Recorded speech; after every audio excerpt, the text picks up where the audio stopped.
¿Qué nervios se ven afectados en una parálisis alta de... Estas son preguntas, digamos, de repaso, ¿no? Sí, todos son de repaso, ya.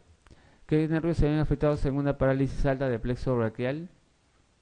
¿Qué nervios son las ramas, las primeras ramas? Una es el circunflejo y el otro, músculo cutáneo, ¿no? Ya hemos hablado de esto.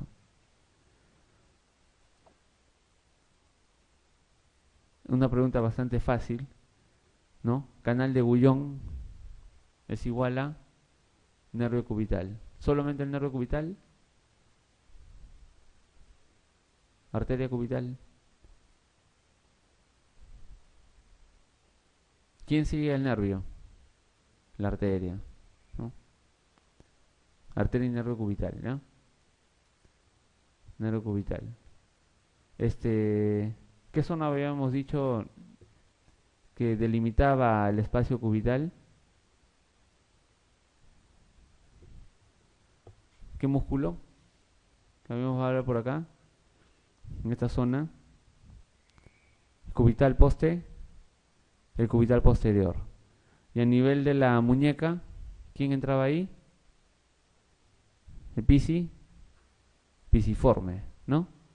Que delimitaban la parte del canal cubital, ¿no? De Bouillon. Y lo completaba por adelante, ¿quién? El ligamento anular del carpo, ¿no? Que primero tapa todas las zonas del canal, del túnel del carpo, y después se extiende hasta la zona del canal cubital. ¿Listo? El ligamento transverso, ¿no?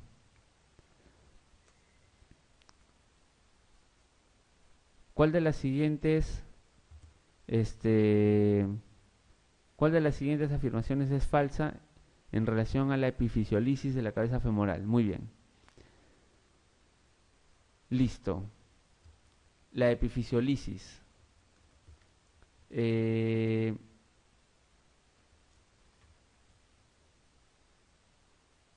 qué edad se da más?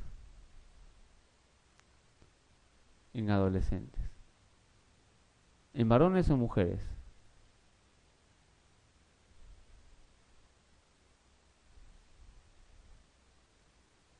Varones. Se denomina coxa vara del adolescente. Se relaciona con síndrome adiposo genital de Froelich. La mayoría de los casos son bilaterales. Se relaciona con factores autoinmunitarios. La epifisiolisis de la cabeza femoral, como dice, ¿no? Su nombre. Acá tenemos una cadera, ¿no? Un fémur. Y acá tenemos ya la coxa.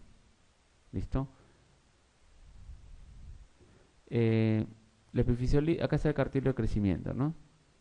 La epifisiolisis habíamos dicho que es en esta zona de acá se corre prácticamente el cartílago de crecimiento, ¿no?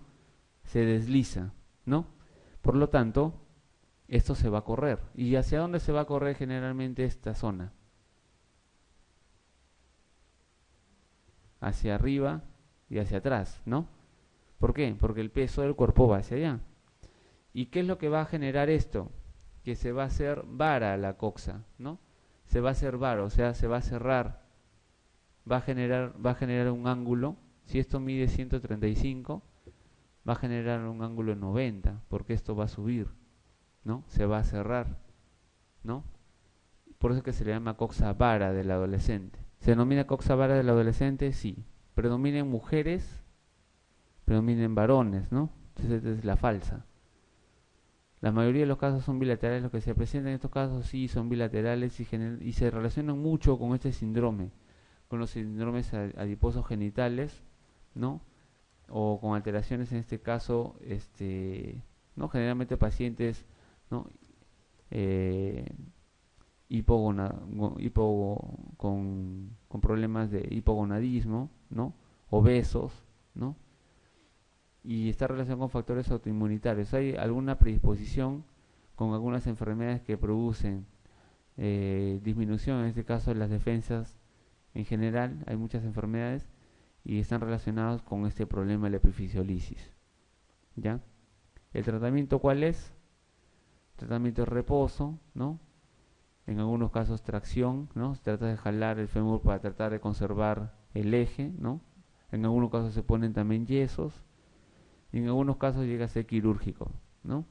se colocan algunas agujas ahí o tornillos para poder reducir estos deslizamientos.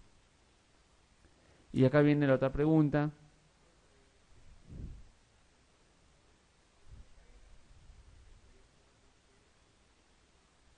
Ya.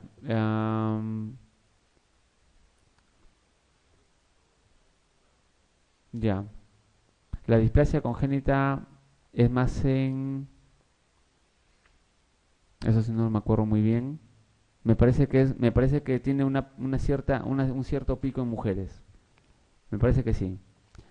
Porque había un estudio que hicieron del hospitales de la Clínica San Juan de Dios que tenían un pico más de mujeres. Al menos acá en Perú debe ser mujeres, ¿no? ¿No? Mujeres. Pero en caso de epifisiolisis, de PERTES, nosotros tenemos que hablar de varones principalmente.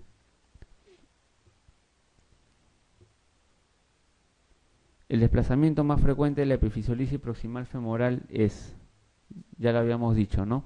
¿Hacia dónde se va? Hacia el varo y hacia atrás, ¿no? ¿Está bien? Varo y posterior, ¿no? Porque se desliza, ¿no? Toda esa zona del fémur.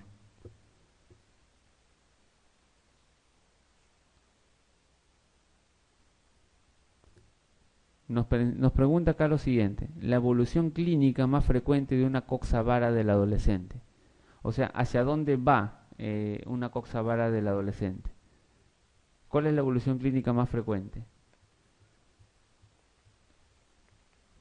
O sea, acá lo que nos preguntan, la evolución clínica. Ah, ya. Nos preguntan si es aguda, subaguda o crónica. ¿Qué es lo más frecuente en estos pacientes? Lo más frecuente en este caso son las crónicas, pues, son las crónicas, ¿sí? ¿Por qué? ¿Por qué? ¿Qué pasa con el adolescente? ¿Cuál es la característica del adolescente? El adolescente adolece, dicen, ¿no? ¿No? Generalmente se siente excluido, ¿no? Dentro de la familia, dentro de la sociedad, generalmente se siente excluido. Siempre está buscando, ¿no? Y tiene miedo, siempre, ¿no? De contar si es que tiene algún problema, ¿no? ¿Sí o no? A la familia, etcétera. Generalmente es así. Generalmente soporta, ¿no? Y generalmente tiene miedo a quedarse, digamos, sin o limitado, ¿no? En la marcha, etcétera. Soportan un poco más de tiempo generalmente, ¿no? Aparte de eso, estos pacientes, en el momento que se hace el diagnóstico clínico generalmente vienen ya con desplazamientos importantes de la parte de la cabeza femoral. Entonces, generalmente se los agarra en la etapa crónica. A eso se refiere, me imagino, debe ser la parte del diagnóstico, ¿no? Porque dicen acá agudas tras traumas de alta energía, agudas tras traumas de baja energía, eso quiere decir que si se han caído, ¿no? Se diagnostica en ese momento. En subagudas, no, en crónicas sí, ¿no? En crónicas, generalmente son crónicos, pacientes crónicos ya.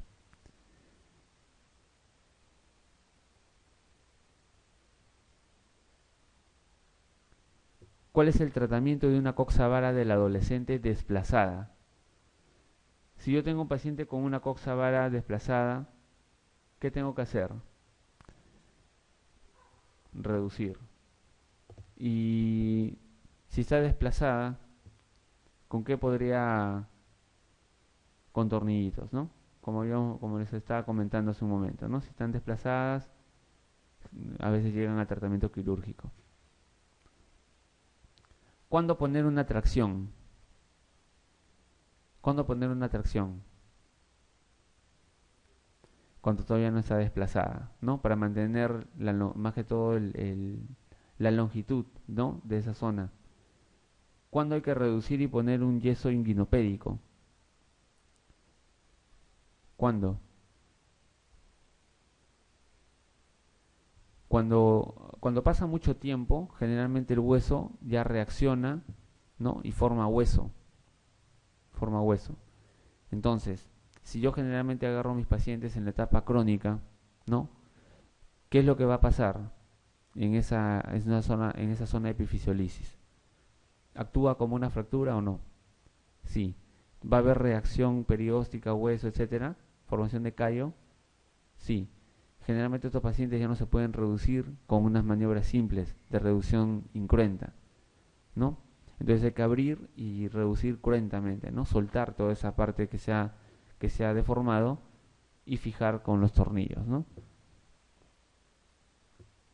O en todo caso una reducción incruenta bajo radiografías y poder ver si reduce, ¿no? Con maniobras de tracción.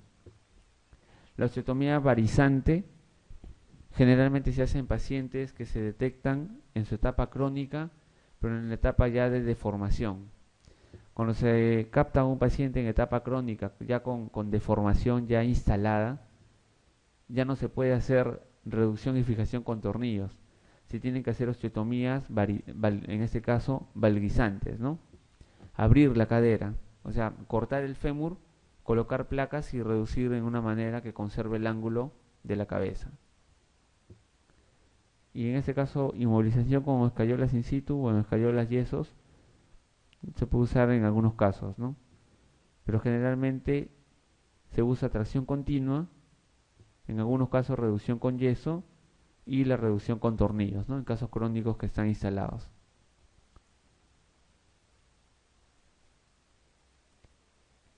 Las dos complicaciones más inmediatas de la coxa vara del adolescente son, listo, ¿qué es lo que pasa si hay una coxa vara del adolescente? ¿Qué va a pasar con la cabeza? Si está totalmente corrida, ¿no? ¿Qué pasa? ¿Qué pasará con esa cabeza? Se va a necrosar. Ya acá tengo necrosis cefálica y necrosis cefálica. Ya, se muere la cabeza. ¿Y qué más puede pasar? ¿Se luxa la cadera? ¿Se luxará la cadera? No, porque parte de la cabeza está ahí, ¿no? ¿Recuerdan? Parte de la cabeza está dentro del acetábulo, ¿no? ¿Se luxará la cadera? No. ¿Qué va a pasar con este fragmento? Necrosis. Y si se necrosa la cadera, ¿qué más va a haber? ¿Qué cosa hay encima de la cabecita? Cartílago. ¿Qué va a haber entonces? Condrolisis, ¿no? O sea, ese cartílago se va a morir también. ¿Listo? Condrolisis y necrosis cefálica. Estas son las consecuencias, las complicaciones más inmediatas, ¿no? Eso es lo que se espera que pase si es que no se atiende rápido una coxa vara del adolescente.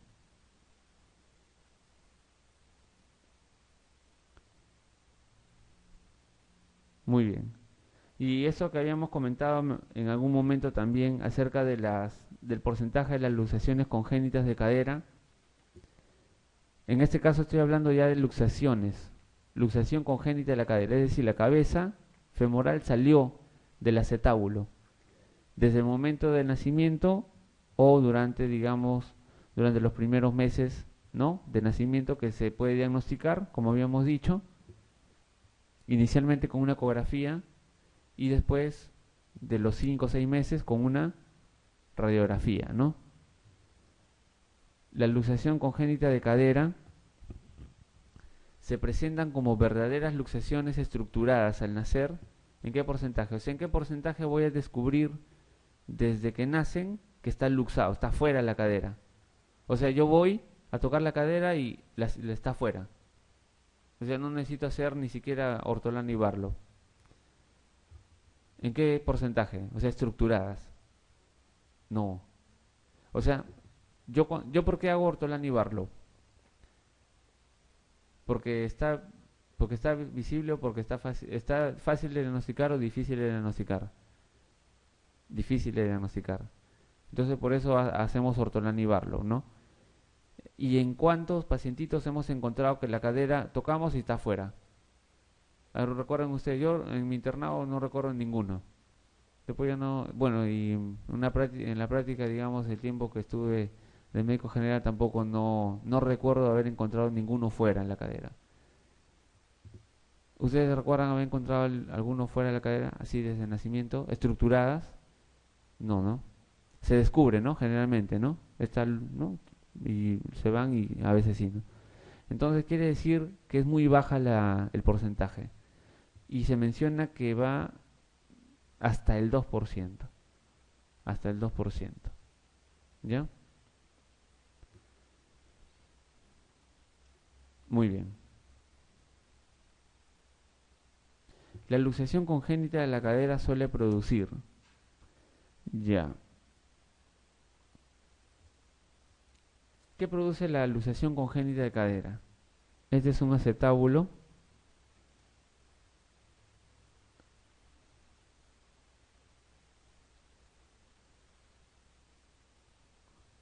Y este es un fémur, ¿ya?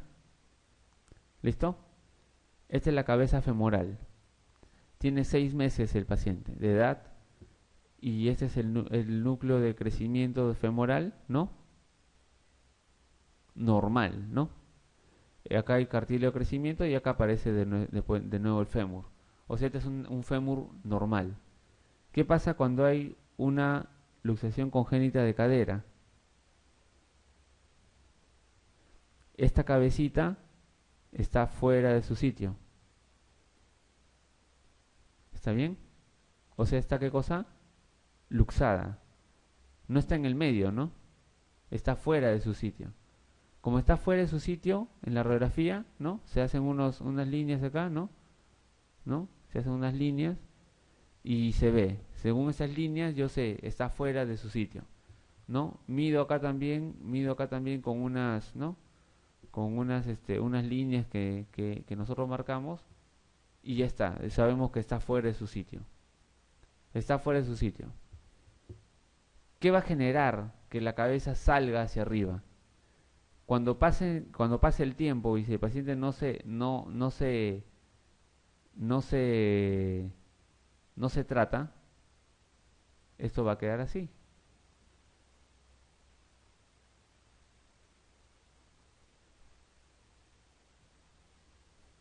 Un neoacetábulo, ¿no?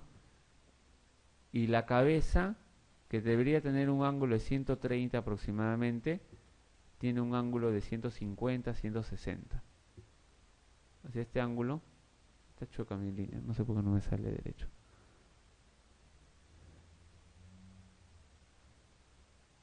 O sea, este ángulo de acá, ahí está, este ángulo de acá mide 150, 160, ¿no? 140, etcétera.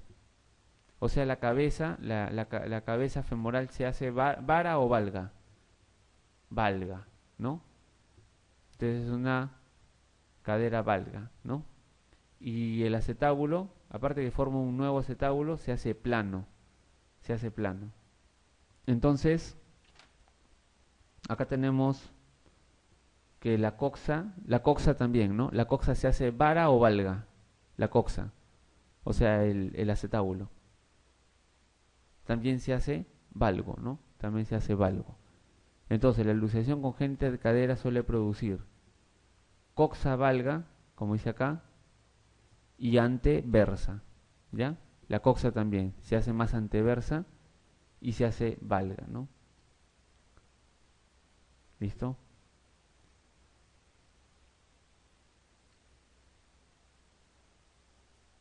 Muy bien. ¿Qué hormona parece relacionarse con aumento en la laxitud articular y con ello con la luxación congénita de la cadera?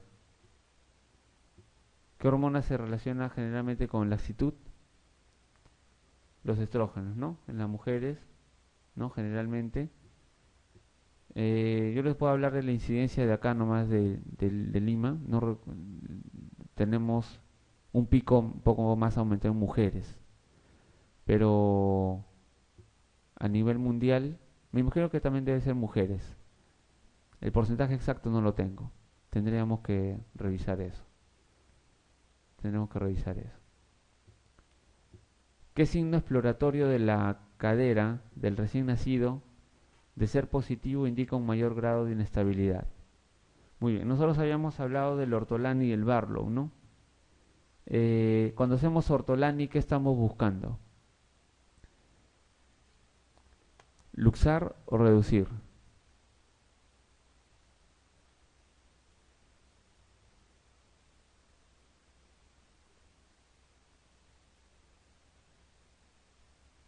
Luxar o reducir. ¿Cómo es el ortolani? Sostengo al pequeño, ¿no? De las rodillas, agarro con mis dedos, el dedo medio de la cadera y levanto, ¿no? Abro. ¿Qué hago abriendo la cadera? Reduzco luxo. Luxo. ¿Está bien? Entonces, mayor grado de inestabilidad me da el ortolani. Y el Barlow lo que hace es tratar de cerrar, ¿no? ¿Qué hago con eso? Reducir, ¿no? Reducir. Entonces el ortolani es, digamos, un poquito más específico para esto, ¿no? Me indica más grave inestabilidad. ¿En qué consiste el Barlow? ¿En qué consiste el Barlow? Extensión y aducción, ¿no? ¿Está bien? ¿Sí? Barlow, ¿no? Extensión y aducción. ¿Y en qué consiste el ortolani? Flexión y abducción, ¿no? O sea, trato de abrir, ¿no? ¿Está bien? Abro, ortolani. ¿Sí? Flexiono y abro. El Barlow, extiendo y cierro, ¿no? ¿Listo? ¿Está bien? ¿Se acuerdan de eso, no? ¿Sí? Tienen que decirme, si no, para hacer el gráfico.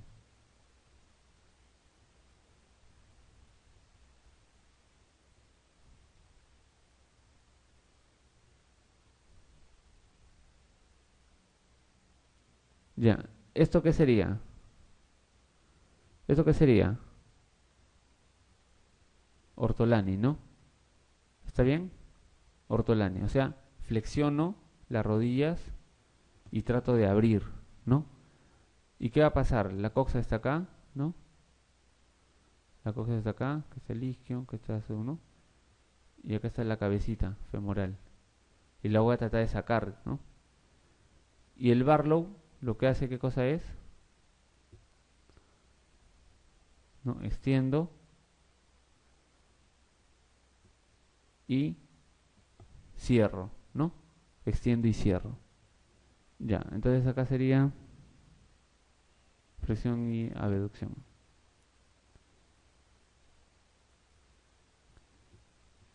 Ya, ¿qué prueba diagnóstica se considera de utilidad en el diagnóstico precoz? Hasta antes de los 5 meses, pues, generalmente, ¿no? ¿Cuál es esa? La ecografía, ¿no?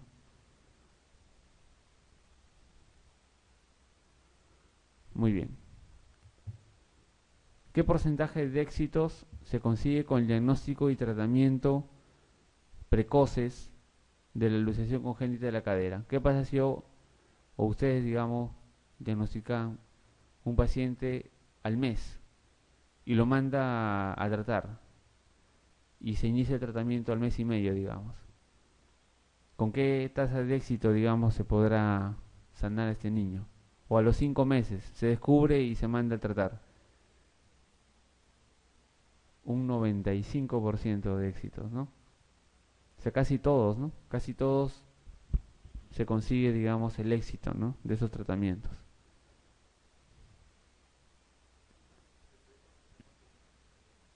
Precoz. Considerando que es congénito, debería ser máximo pues hasta el año, ¿no? O en todo caso hasta antes que empiece a pararse ya, ¿no?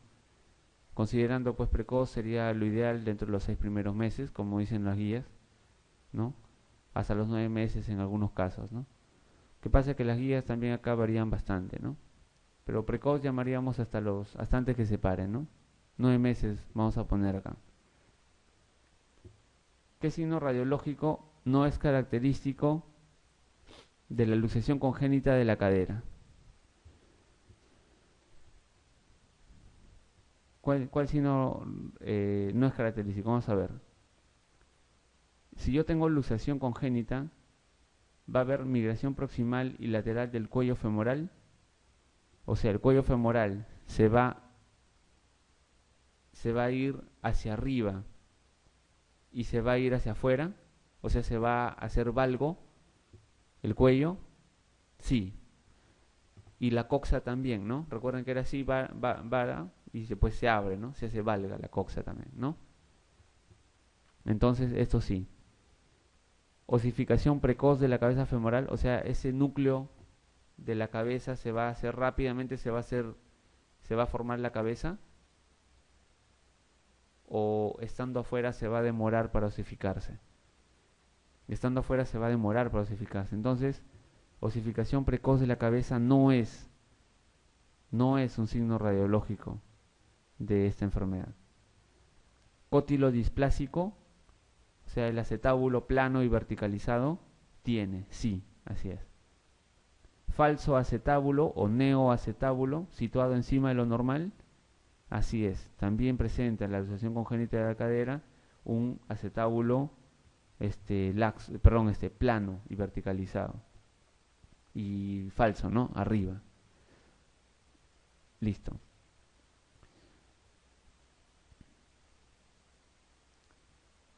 El tratamiento más indicado en un recién nacido al que se le detecta una cadera luxable es: ya, detectamos a un recién nacido, nació la semana pasada, 7 días, y viene ahora y lo diagnosticamos ahorita.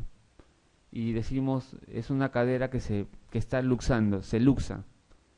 ¿Qué le podemos dar? ¿Qué le decimos que podemos darle? Un yesito, ¿no? Y ustedes han visto los yesitos que se les pone, ¿no? ¿Cómo son? En flexión y abducción. Y la otra opción al yeso, la ortesis, ¿no? Que dice acá. La ortesis es un implemento que puede ser de cualquier material plástico, ¿no? Aluminio, etcétera, que se le coloca al niño ya, ¿no? Que se le coloca y se le deja con ese ortesis, ¿no? Pero nosotros acá ponemos yeso, ¿no? Generalmente. La ortesis es el otro implemento que también funciona, ¿no? En flexión de rodillas y de cadera y abducción de la cadera también. La ortesis, ya, generalmente se coloca dentro de los primeros 6 meses también. Lo ideal es colocar antes de los 6 primeros meses. O sea, ¿para qué sirve la ortesis? La ortesis sirve para mantener la cabeza dentro del cótilo. Ya, y el cótilo se va formando más o menos los primeros meses, no se evidencia muy bien la cabeza femoral, el núcleo femoral, pero a los 5 o 6 meses ya se ve. Y si está afuera y pasa ese tiempo y nosotros no lo colocamos dentro del acetábulo, esa cabeza no se va a formar. Y el arnés ya de repente ya no es útil. Ya no es útil. En algunos casos se entra a sala de operaciones solo para sedar al niño y colocar la cabeza en su sitio y colocar el yeso, ¿no? Pero cuando pasa ese periodo ya se vuelve quirúrgico, ¿no? Se vuelve quirúrgico. Con eso se puede lograr inclusive la cura total, ¿no? Así es. Se forma en la cabeza después. Se termina formando en la cabeza. O sea, es necesaria que la cabeza esté dentro del acetábulo para que se forme bien. Si está fuera no se forma bien. ¿Cuál de las siguientes denominaciones de las luxaciones traumáticas de cadera es correcta? ¿Recuerdan las luxaciones traumáticas de cadera? ¿Sí?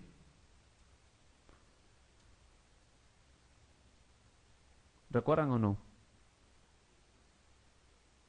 Esta sería, ¿no? Posterior superior ilíaca, ¿está bien? ¿Recuerdan la luxación traumática? La luxación traumática es diferente a la luxación congénita, ¿no? La luxación traumática generalmente, como mencionábamos, era un paciente copiloto, ¿no? que sufría un accidente de tránsito de tipo choque directo, y el tablero chocaba contra la rodilla y mandaba la parte de la cadera hacia atrás, ¿no? El fémur. La cabeza salía y venía en posición hipúdica o impúdica, con la pierna abierta o la pierna pegada o encima de la otra del el muslo pegado, subido encima del otro muslo. Púdica o impúdica. Posición púdica, ¿no? La más frecuente, la posterior superior, que es la ilíaca, que es nuestra clave, ¿no? Y nosotros hacemos referencia a este hueso, ¿no?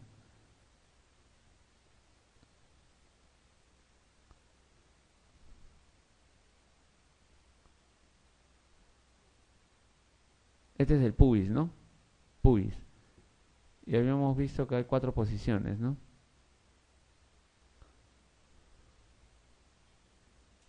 Toma el dibujo.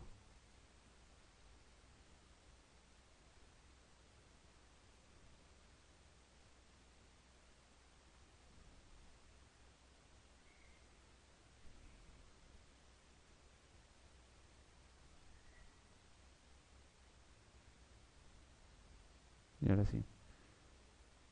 Ya está. Entonces, teníamos que nosotros nos sentamos sobre qué cosa? Sobre el isquion, ¿no? Isquion. Y la cadera, que está acá, la cadera que está acá, se puede ir hacia atrás y hacia arriba. Esa posición, ¿cómo le llamábamos? Posición ilíaca. Si se iba hacia la parte de arriba, se llamaba posición pubiana, ¿no? O púbica. Si se iba hacia adelante y hacia abajo, se llamaba posición obturatriz, ¿no? Porque es el hueco obturatriz. Y si se iba hacia atrás y hacia abajo, se llamaba isquiática, ¿no? Porque ahí está el isquion, ¿no? ¿Recuerdan? Entonces, la más frecuente es la posterior superior ilíaca, y esa es la correcta, ¿no? Acá, ¿cuál sería? Posterior superior ilíaca, ¿no? Posterior inferior isquiática, ¿sí? Anterior superior, ¿cuál sería? Pubiana. Y anterior inferior obturatriz, ¿ya? ¿Cuál es la lesión más frecuente de la luxación posterior